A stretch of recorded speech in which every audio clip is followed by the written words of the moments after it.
The film and TV industries are now being disrupted by subscription streaming services. Netflix has become a global phenomenon and has taken over the industry.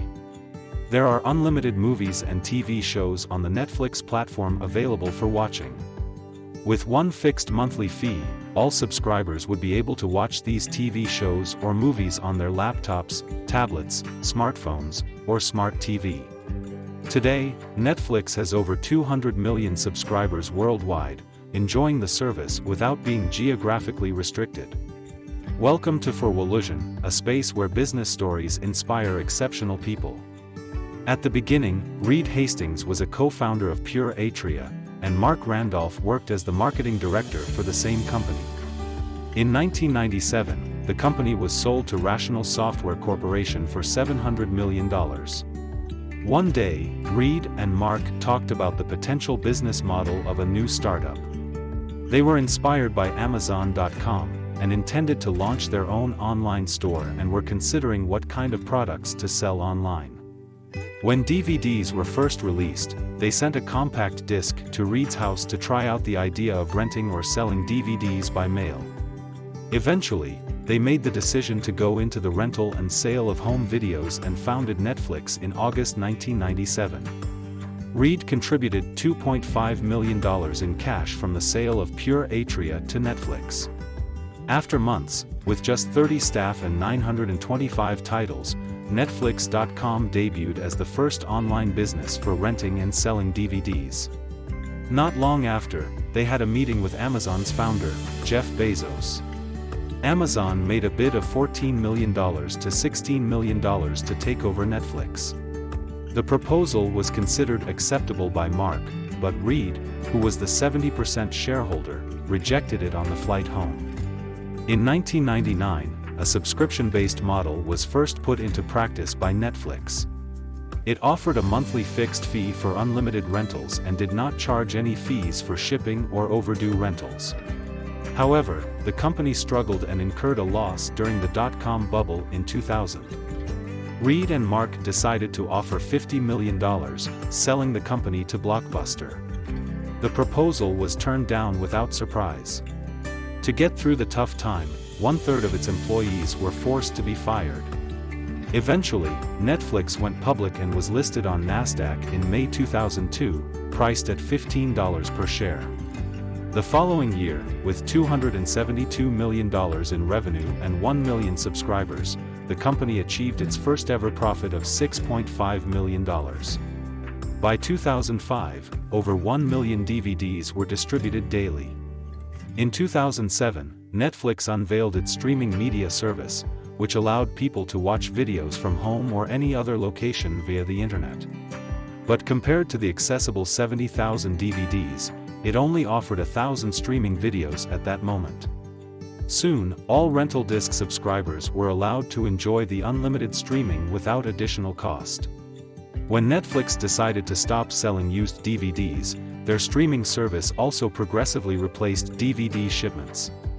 The company has made some major changes to its business over the past few years. One of these shifts was teaming up with Starz in 2008. As a result, Starz will add over 2,500 movies and television shows to Netflix, including titles from Disney and Sony Pictures.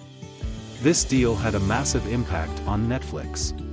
The company had the potential to market their streaming video service to a broader audience with a variety of high-quality content. Moreover, Netflix reached an agreement to stream from many of the world's leading media production and distribution companies, one after another. During that time, the cost of streaming has skyrocketed. In 2010, the company started providing online streaming services outside the US to the international market in Canada for the first time. In contrast, traditional rental stores were suffering. With more customers shifting to the convenience of streaming, the ex-giant Blockbuster had to close their doors and file for bankruptcy. 1 year later, Netflix created a quick access button for certain remote controls. It allowed users to instantly access Netflix on their compatible devices. It turned out the majority of North American video streaming traffic came from Netflix. During peak times, it occupied 30% of the traffic. Some statements even mention Netflix's capability to sell old content that was no longer generating revenue for media companies. Suddenly, and without expecting it, Starz opted not to extend its streaming deal with Netflix. Nevertheless, Netflix concentrated on its international growth. In 2011, the company expanded into 43 Latin American nations. The following year, the expansion was continued to the UK, Ireland, Denmark, Finland, Norway, and Sweden. Meanwhile, Netflix has started producing its own original content. The famous one, House of Cards, was its second production after Lilyhammer. House of Cards also earned 9 nominations at the 65th Primetime Emmy Awards. Ultimately, Netflix introduced its own award ceremony known as the Flixies to celebrate excellence in film and TV shows. In 2012, Netflix and Disney entered into a special agreement for U.S. subscription television rights to animated and live-action films produced by Walt Disney Studios. Progressively, Time Warner's Turner Broadcasting System and Warner Bros. Television also signed agreements with Netflix for TV distribution. To match the user's preferences, Netflix brought back the Profiles function, which allowed users to add up to 5 profiles to their accounts. Since 2014, Netflix has been officially available in many European countries. In 2015, the company continued its expansion into Asia, which also included Australia and New Zealand. The following year, the company launched Netflix Party. This was an extension of enabling users to stream videos in a group with family and friends, with fun and interaction. Netflix also introduced a feature for offline playback. With the capability to cache content on the devices, it enables its mobile app users to watch videos offline or when there is no internet access. Furthermore, the company distributed 126 of its own original shows or films, achieving the highest production compared to any other TV network or cable channel. In 2017, Netflix committed to improving airlines' in-flight Wi-Fi so that passengers could enjoy Netflix movies while flying with its low broadband mobile technology. Within a decade, Netflix has signed agreements with many media production and entertainment companies. Its platform is becoming popular and diverse. In 2021, with 36 nominations and 7 final awards, Netflix is in a leading position to win the most Academy Awards. Following that, Netflix also had the most Emmy Awards with 44 wins. In the meantime, the company attempted to enter into the mobile gaming industry by acquiring Night School Studio, a video game development company. It launched some mobile games through its mobile app after the acquisition and planned further expansions. The new associated websites, Top 10 on Netflix and Tudum, were launched during the year. The Top 10 on Netflix displays the most viewed TV and movies globally and in different nations. On the other hand, Tudum is a great resource for discovering news, interviews, and behind the scenes of your favorite shows and movies. Recently, a popular survival drama, Squid Game, was one of the best productions by Netflix. It is available in many different languages. After its release, Squid Game has been the most successful on Netflix, and has quickly climbed to the top spot in several nations. Certainly, Netflix has come under fire due to its global market penetration.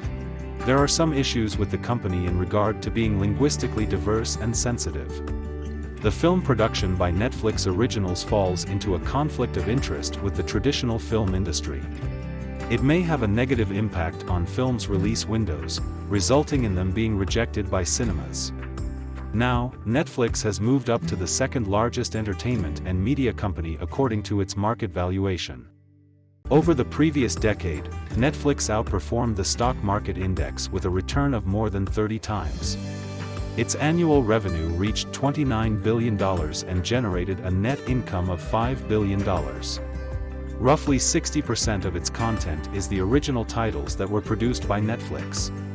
Fundamentally, Netflix Originals productions are award-winning content that is beloved by its subscribers. So, what do you think of Netflix? Do you have any experience with them? What kinds of products or services do you think Netflix should provide in the future? Please comment. If you like the video, please leave us a thumbs up, subscribe to our channel, and turn on all notifications. A new video will be released on a regular basis. Thank you for watching.